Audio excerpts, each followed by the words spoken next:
Welcome to Beyond the Dark, where we plunge headfirst into the realms of the unexplained, the mysterious, and the extraordinary. I'm your host, Jay Rockwell, and together we'll navigate the shadowy corridors of ufology, explore the world of cryptids, and venture into the cosmic unknown. From extraterrestrial encounters to the secrets of the paranormal, we leave no stone unturned. Join me as we embark on a journey that transcends the boundaries of reality.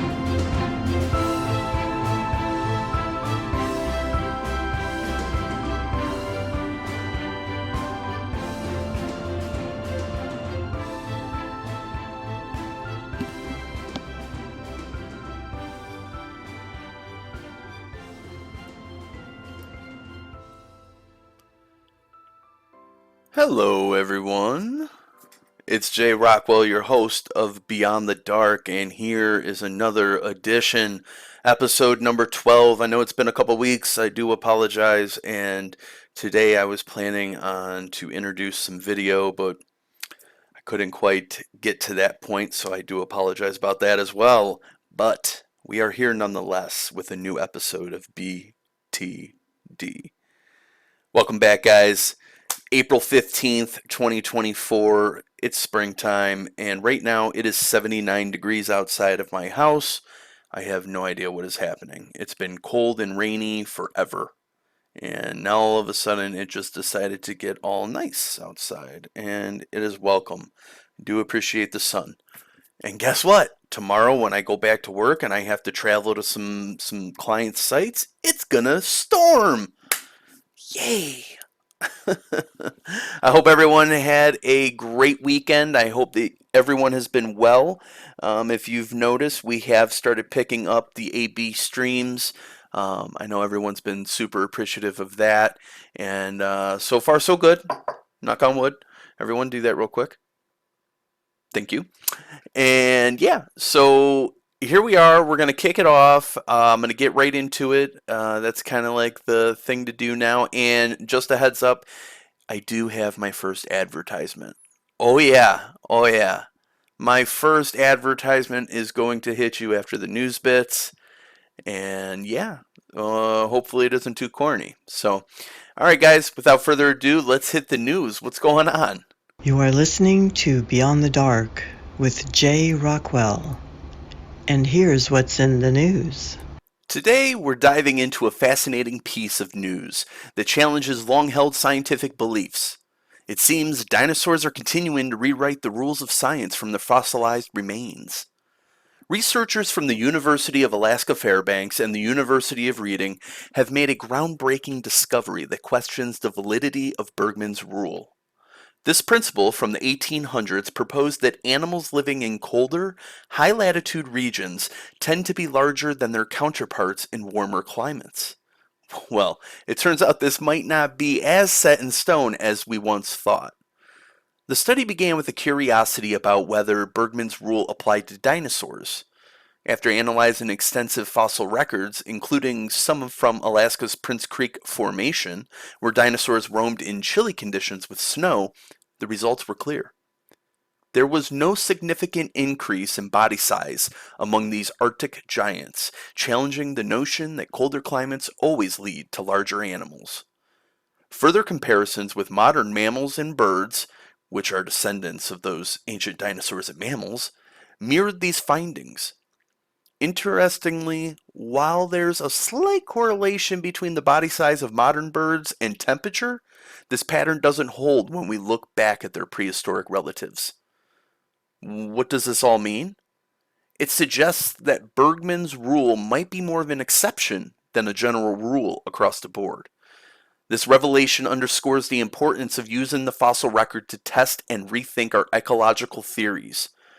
According to the team, including postdoctoral researcher Jacob Gardner and museum director Pat Druckenmiller, exploring these ancient clues not only challenges our current understanding, but also deepens our knowledge of how past ecosystems evolved into what we see today.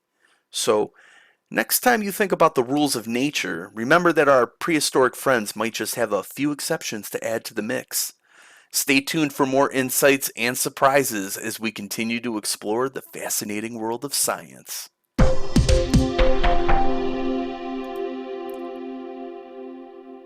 I've got a juicy tidbit that's not just good for your taste buds, but also could spruce up your eating habits. Hailing from the labs of Penn State's Department of Nutritional Sciences, researchers have let us in on a simple yet tasty secret to better health: avocados. Now, you might be thinking, what's new about avocados? Well, it turns out munching on one avocado a day might just be the ticket to enhancing your diet quality. Christina Peterson and Penny Chris Etherton, the dynamic duo behind this research, discovered that this creamy fruit packs a hefty nutritional punch, contributing to higher diet quality compared to those who pass on the green goodness. Here's the scoop. By embracing the avocado, participants in their study didn't just enjoy these delicious fruits, they actually started making healthier meal choices overall. They swiped out refined grains and salty snacks for avocados, inadvertently boosting their vegetable intake and sticking closer to those dietary guidelines we all try to follow. But why avocados, you ask? Apart from being loaded with fiber and essential nutrients, they're a versatile addition to any meal. Whether you spread it on toast or dice it into a salad, it seems this fruit has a knack for nudging our plates towards the healthier side. I do dig me some avocado, but I will admit I do enjoy a salty chip with my avocado dip. But hey, before you wonder if this is just another fad, the research does back it up. Over 1,000 folks took part in this study, and those who added an avocado a day really did see their diets align more with nutritional recommendations. But hey, it's not just about eating right to look good.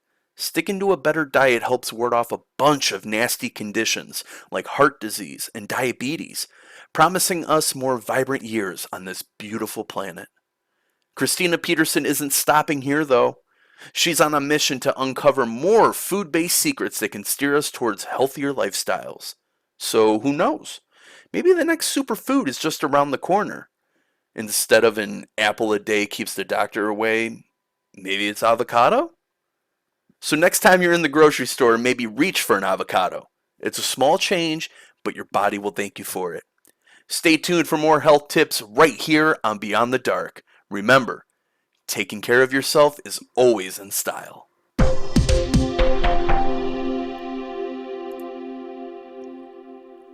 Lastly, I've got some futuristic stuff to talk about. You know I gotta include something that's like sci-fi like.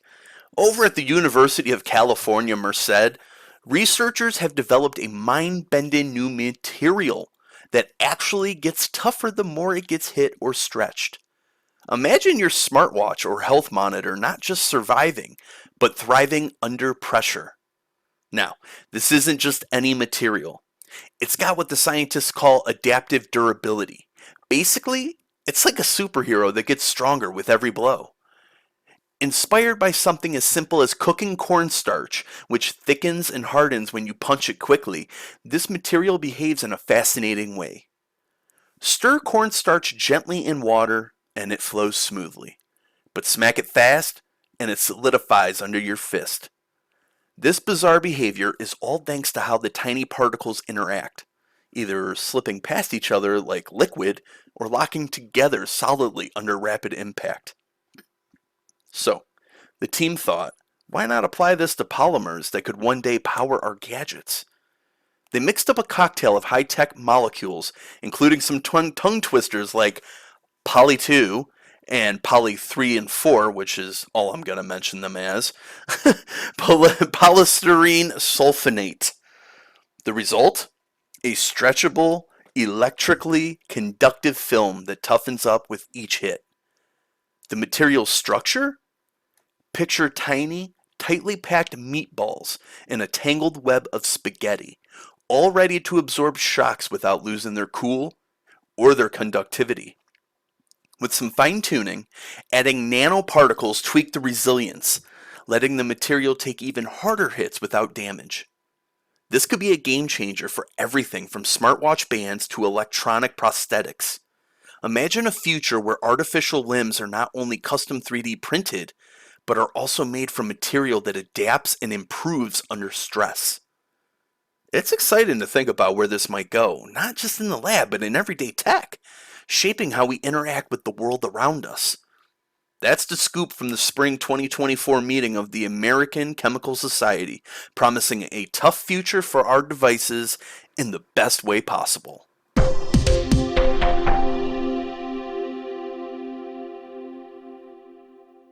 Hey, all you night owls out there in the ether, have you ever lain awake pondering if the whispers in the wind could be real ghosts? Well, you're not alone. Here on Beyond the Dark, we've dived deep into the shadows where the mysteries of the paranormal linger. Now, let me tell you about a little gadget that's a big deal in the ghost hunting world, the EMF meter. EMF stands for electromagnetic field, and these meters? They're like ghost detectors, picking up electromagnetic waves where spirits might be stirring. Imagine wandering through an old, creaky house, EMF meter in hand, watching those readings jump. A spike might just mean a spirit is close by. But hey, let's keep it cool and skeptical, because sometimes it's just an old fridge acting up, or someone forgot to turn off their phone.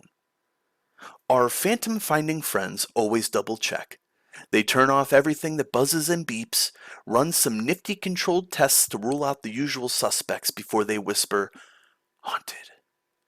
So whether you're a full-on believer or a curious skeptic, keep tuning in. Our quest for the quirky and the unexplained is always on here at Beyond the Dark.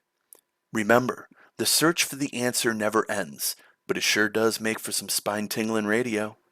Check out the links in the description of this show to get your very own EMF meter and go hunt down some ghosts.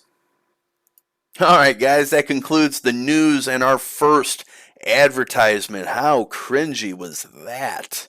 I don't care. It was fun to do.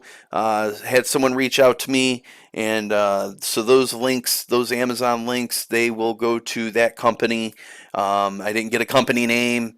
I just reached out to me. His name is Steve. So Steve, hope that helps. Hope some of the BTD fam at least click the link, give it a view, and see what's going on. I personally have not purchased one, but I did look at the decibel meter, which is the third link, and it looks like something I might be interested in. So go ahead and give it a look and see what you think. Guys, we're going to take a music break, and then we are on. We are on. The main topic, I'm telling you, it's got me giddy. It's got me excited. It's easily way better than the presentation of the last two BTD shows. We're talking about the mystery of the Dyatlov Pass Incident right here on Beyond the Dark. If you want your music featured, please hit me up at beyondthedarkradio@outlook.com. That's beyondthedarkradio@outlook.com. Shoutouts to mixkit.co, where I get all of my royalty-free sound effects and music. We'll check you back here in just a moment.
Welcome back to Beyond the Dark with Jay Rockwell.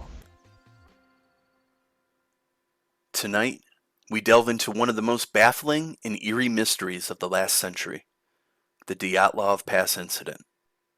This story has everything a fan of the unknown could ask for: unexplained deaths, harsh elements, and a plethora of chilling theories. So, grab your favorite drink, settle in, and let's explore the icy secrets of Dyatlov Pass. In January 1959, a group of 10 ambitious Soviet hikers led by Igor Dyatlov embarked on what was meant to be a challenging yet exhilarating skiing expedition across the northern Urals in Sverdlovsk Oblast, Soviet Union. These were not casual adventurers. They were seasoned and trained Grade 2 hikers, all united by a singular goal: to achieve the prestigious Grade 3 certification, the highest accolade for hikers in the Soviet Union. This ambitious trek would demand them to cover a daunting 300 kilometers through some of the harshest conditions imaginable. The team was a diverse and vibrant mix of individuals, mainly composed of students and graduates from the Ural Polytechnical Institute. The leader, Igor Dyatlov, was an experienced 23-year-old radio engineering student. He was known for his passion for the outdoors and his meticulous planning skills. Dyatlov's leadership was balanced by the presence of Zinaida Kolmogorova, a 22-year-old student known for her enthusiasm and kindness, making her a popular figure within the group. Among the others were Alexander Kolovatov, a 24-year-old geology student with a deep interest in the scientific aspects of their expeditions, and Yuri Doroshenko, a radio engineering student with notable physical strength and a quirky sense of humor that kept the group's spirits high. Ludmila Dubinina, a 20-year-old economics student, stood out for her tenacity and was also the group's unofficial photographer, capturing moments of their journey on her camera. Yuri Rivanashenko, 23, brought an artistic touch to the group. His passion for music often saw him carrying a mandolin on trips, providing entertainment around the campfire. Rustem Slobodin, another engineer, was known for his athleticism and straightforward nature. The elder of the group, Semyon Zolotarov, at 38 years old, was a seasoned veteran of World War II and had recently joined the Institute to further his education in the field of physical education. Nikolai Thibodeau Brignolis, a 23-year-old mechanical engineering student, brought a keen analytical mind to the group, often helping to solve practical problems that arose during their treks. The last member to join the expedition, Alexander Zolotarov, enrolled last minute and remained somewhat of an enigma. He was a 37-year-old ski instructor and tour guide with a mysterious past. As the group embarked from Ivdel to the remote northern reaches of Vizhai, their final inhabited outpost before the wilderness, they were full of optimism and camaraderie. Documenting their journey through diaries and photographs, they shared a common bond and a love for the wild, untamed beauty of the Siberian landscape. Their trek proceeded as planned, with each member contributing their unique skills and personalities to overcome the challenges they faced together. On January 28th, a twist of fate saw one member, Yuri Yudin, fall ill and make the heart-wrenching decision to turn back, unaware that this choice would save his life and leave his friends to face their destiny alone. The group continued without him, pushing forward through the Ural Mountains, their spirits undeterred by the challenging conditions. This expedition was meant to be a testament to their skill, endurance, and friendship. However, as we now know, it ended in tragedy. The mystery of what happened on the slopes of the Dyatlov Pass remains unsolved, leaving behind a legacy of intrigue and speculation that continues to fascinate and haunt the world to this day.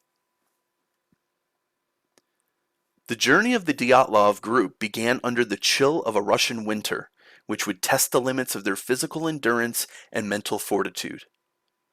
Mount Otorin, their ultimate destination, loomed large in their plans, its name ominously translated from the indigenous Mansi language as, "Don't go there."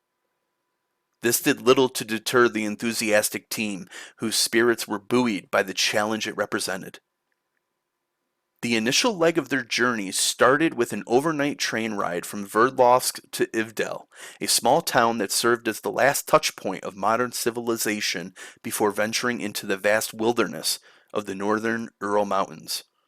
The camaraderie within the group was palpable, filled with the excitement of embarking on an adventure that, if successful, would mark a significant achievement in their hiking careers. The cold was biting, the landscape stark yet mesmerizing, with vast expanses of snow that stretched endlessly into the horizon. Upon reaching Ivdel, they continued by truck to Vizhai, the last inhabited outpost before the wilderness. Here, they made final preparations, checking their equipment and supplies, which included food, warm clothing, skis, and a tent, essential for survival in the harsh conditions they were about to face. The air was filled with laughter and light-hearted banter, but beneath the surface, there was an unspoken understanding of the seriousness of their undertaking. On January 27th, they began their trek toward the Gora Ototorin. The first few days were marked by good weather and high spirits as the group made their way through the Sverdlovsk region. They documented their journey with photographs and diary entries, which captured the beauty of the snow-covered landscapes and the jovial moods of the group members. These images and writings would later become a poignant reminder of the expedition's tragic end. As they ascended into the highlands, the weather took a turn for the worse. The wind picked up, and the temperature dropped significantly, making each step forward a test of endurance. They navigated through dense forests and over frozen rivers, their path marked by the occasional sighting of wildlife and the distant peaks that served as their guide. On January 28th, the group's dynamic changed when Yuri Yudin, beset by health issues, made the difficult decision to return to Vizhai. This departure was a somber moment for the group, as they said goodbye to their friend, not knowing it would be the last time they would see him. Now reduced to 9, the group pushed on, their path becoming more challenging as they approached the slopes of the Kholat Yakil, known ominously as Dead Mountain. Their progress was documented meticulously by Igor Dyatlov, who kept a detailed map and log of their route. This meticulous planning underscored the seriousness with which they approached the expedition. As they neared their destination, the group established a camp on the eastern slopes of Kholat Yakul. It was February 1st, and the conditions were particularly harsh, with the temperature plummeting to minus 25 degrees Celsius, which is negative 13 Fahrenheit. They dug into the snow for insulation to set up their tent, a laborious process in the biting cold, but necessary for survival. The last photos taken by the group at the campsite depicted a scene of domestic normalcy. The members in warm gear, cooking, and enjoying what they could not have known would be their last meal together. It was a testament to their resilience and their unyielding spirit, even in the face of the overwhelming forces of nature they were about to encounter. On the night of February 1st, 1959, the 9 hikers settled into their final campsite on the slopes of Kholat Yakil, the Dead Mountain. The atmosphere among the group, as captured in their last diary entries and photographs, was one of contentment mixed with the fatigue that comes from a hard day's trek in extreme conditions. They were unaware that this serene, snowy landscape would soon become the backdrop for one of the most perplexing mysteries in the annals of outdoor expeditions. The tent, pitched securely on the snow, was their solitary haven against the brutal Ural winter. Inside, the group shared meals prepared over a portable stove, their laughter and conversations a brief escape from the biting cold outside. As darkness enveloped the mountain, the temperatures plunged even further, a typical night in the harsh Russian winter, but something extraordinary was about to unfold. When the rescue team arrived at the site weeks later, what they discovered was a scene of chaos and mystery that would puzzle investigators and the world alike. The tent was found half torn down and covered with snow. It was eerily abandoned, with most of the group's belongings and shoes left behind. Strangely, the tent had been cut open from the inside, as if the occupants had been in a frantic rush to escape from some imminent threat. The bodies of the hikers were found at varying distances from the tent, scattered across the snow-covered landscape. The first two bodies, those of Yuri Doroshenko and Yuri Vanashenko, were discovered under a large cedar tree near the campsite, dressed only in their underwear. The grim scene suggested they had died of hypothermia. Branches on the tree were broken up to 5 meters high, indicating that one or both of the men might have climbed up to look for something, perhaps the campsite, or to escape from something on the ground.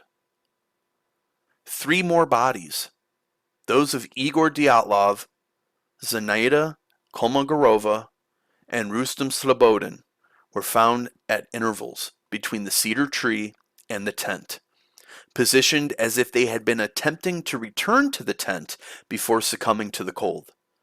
Notably, Rustem Slobodin had a small crack in his skull, but it was not considered fatal. Hypothermia was deemed the cause of death. Further into the woods, in a ravine, the last 4 hikers were discovered several months later. These bodies presented even more baffling injuries. Nikolai Thibault-Brignoles had severe skull damage, and both Ludmila Dubinina and Alexander Zoltarov had extensive chest fractures that could not have been caused by human force. Dubinina's tongue was also missing, leading to rampant speculation about the circumstances leading to her death. These injuries were perplexing because they were internal with very little external signs of trauma, as if the force had come from a high-pressure impact. Moreover, tests conducted later on, some of the clothing from the last 4 bodies showed traces of radiation, adding another layer of complexity to the investigation. This detail propelled numerous theories, ranging from military testing in the area to more otherworldly explanations. The condition of the scene suggested a sudden and desperate escape from the tent, with the hikers fleeing in different directions and in various states of undress. This indicated that whatever the reason for fleeing, it was both sudden and overwhelming. The subsequent spread of the bodies suggested that the group might have initially stuck together before ultimately succumbing to the elements separately, hinting at a tragic disarray amidst a terrifying ordeal. The Dyatlov Pass Incident remains shrouded in mystery. The bizarre circumstances of the hikers' deaths have fueled endless speculation and theories, each attempting to explain what could have driven these experienced hikers from their relative safety into the deadly cold, unarmed and underdressed. The Dyatlov Pass Incident, with its enigmatic circumstances, has spawned numerous theories, each trying to piece together the events of that fateful February night. Investigators, scholars, and the curious public have all grappled with the question: what could compel 9 skilled hikers to abandon the relative safety of their tent under such dire conditions? One of the most widely accepted explanations is the avalanche theory. Proponents argue that the location of the tent on the slope of the Kholatz Yakul made it vulnerable to snowslides. It's believed that the hikers, possibly awakened by the sounds of cracking ice or the initial movements of snow, may have only had moments to react. In a panic, they cut open the tent from the inside to escape an approaching avalanche, fleeing downhill to find shelter behind the tree line. Critics of this theory point out the lack of obvious avalanche debris found during the initial investigation and the experienced hikers' unlikely choice to camp in the path of a potential avalanche. However, recent simulations using modern technology suggest that a small avalanche could have occurred, explaining the internal injuries without leaving large deposits of snow. Another compelling theory involves possible military activities in the area, such as the testing of parachute mines or other experimental weapons. This theory is supported by reports from other groups in the region who observed strange orange spheres in the sky around the time of the incident. These accounts were corroborated by later declassified Soviet military documents that mentioned secret tests.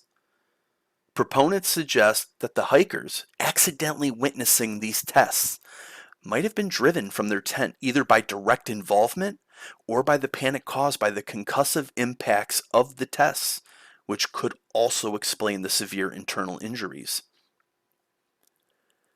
The role of the indigenous Mansi people has also been speculated upon. Some theories propose that the hikers might have trespassed on sacred ground, leading to a lethal confrontation with the Mansi tribesmen. However, this theory is widely discredited as the Mansi are known for their peaceful disposition, and no evidence suggests any direct interaction. Furthermore, the natures of the injuries sustained by the hikers did not align with weapons typically used by the Mansi. In realms beyond conventional explanations, some theories veer into the supernatural. One suggestion posits that the hikers encountered a Yeti-like creature, leading to their panic dispersal and eventual demise. This theory is occasionally bolstered by a photograph recovered from one of the hikers' cameras, which shows a blurry figure in the snow. While largely dismissed by the scientific community, this explanation holds a certain appeal for those inclined towards cryptid lore. Similarly, extraterrestrial involvement is suggested by the unexplained radiation found on some clothing and the injuries incompatible with typical human encounters, igniting UFO enthusiasts' imaginations. A more scientifically grounded theory involves infrasound, a phenomenon where the wind interacts with the topography to create a low-frequency sound that can induce panic attacks in humans. The theory suggests that infrasound generated by the particular shape of the mountain where they camped could have caused the hikers to experience extreme distress and flee the tent in a state of irrational terror, later succumbing to the elements. Each theory attempts to provide closure to this chilling chapter of history, yet all falls short of fully explaining every facet of the incident. The Dyatlov Pass mystery, therefore, remains just that, a mystery, with each proposed explanation adding layers to an already complex puzzle. As the years pass, the incident continues to be the subject of extensive analysis and speculation, a testament to the enduring human fascination with the unknown and the unexplained. As we conclude tonight's episode of Beyond the Dark, we reflect on the haunting enigma of the Dyatlov Pass Incident. More than 6 decades have passed since that tragic February in 1959, yet the mystery continues to captivate and mystify. This event is not merely a cold case of historical interest. It represents a profound human story intertwined with the unforgiving elements of nature, the limits of human endurance, and the boundless realm of human curiosity. The Dyatlov Pass Incident transcends the simple narrative of a tragedy. It has evolved into a cultural phenomenon that echoes the deepest fears and fascinations of society. It touches on our fear of the unknown, the primal terror of being hunted, and the horror of dying alone in a frozen wasteland. The incident has been the subject of numerous documentaries, books, and films, each attempting to shed light on the events that led to the untimely deaths of these 9 hikers. Yet, with each new theory or piece of evidence, the mystery only deepens, weaving a complex web of facts and fictions. This enduring mystery also serves as a somber reminder of our human vulnerabilities, despite technological and scientific advances. The hikers of the Dyatlov Pass were not naive adventurers, but skilled and prepared young people who respected the natural world and its dangers. Their unexpected demise is a testament to the unpredictable power of nature and perhaps, some might argue, to the darker forces beyond our understanding or control. In exploring the various theories surrounding their deaths, from avalanches and military tests to supernatural forces and secret weapons, we confront not only the physical, but also the metaphysical possibilities. The Dyatlov Pass challenges our perceptions of reality, pushing the boundaries of what we accept as the normal course of nature and science. It invites us to consider that there may be forces at play that we do not yet understand and perhaps never will. Furthermore, the tragedy at Dyatlov Pass has impacted the way expeditions are planned and executed in hazardous environments. It has led to better safety protocols and more careful route and risk assessments, highlighting the importance of preparation and respect for the unpredictable nature of the wild. The incident continues to serve as a grim, cautionary tale for adventurers and explorers worldwide. As we draw the curtains on tonight's exploration into the Dyatlov Pass incident, we are left with more questions than answers. The true story of what happened on that snowy slope in the Ural Mountains might forever be obscured by time and the elements. But the legacy of the Dyatlov group endures, their lives and their untimely demise a constant reminder of the intrigue and peril that lie beyond the fringes of human understanding. Thank you for tuning into Beyond the Dark. We hope that tonight's journey into the heart of one of the 20th century's most baffling mysteries has left you with a deeper appreciation for the complexities of the human spirit and the eternal quest for knowledge. Remember, the search for truth is never straightforward, and sometimes the answers we seek are not within our grasp. Until next time, keep your minds open and your spirits adventurous as we continue to explore the shadows for the truth, wherever and whatever they may be. If you enjoyed tonight's episode, please go ahead and hit that like button. Subscribe if you haven't already. We're almost at 20,000 subscribers. I love and appreciate every single one of you. That was awesome. That's all I can say. I did it, and I think that was awesome. I'm sure my mispronunciations of names and geographical locations will be picked apart. That's fine. That was incredibly hard. I appreciate everyone who stopped by. Thank you for being here at the premiere. And if you missed the premiere, it's all good. You can check me out on YouTube in the videos. It's going to be on Spotify. It's going to be on Deezer. It's going to be on Listen Notes. It's going to be on iHeartRadio. We're everywhere, wherever your favorite podcast may be. And guess what? Our next episode will cover the Hollow Earth Theory. Yes, I will start announcing our next topic at the end of the episode. I just can't promise that it's going to be next Monday. In an ideal world, I would have a new episode for you every Monday night, 10 p.m. Eastern, but, life, right?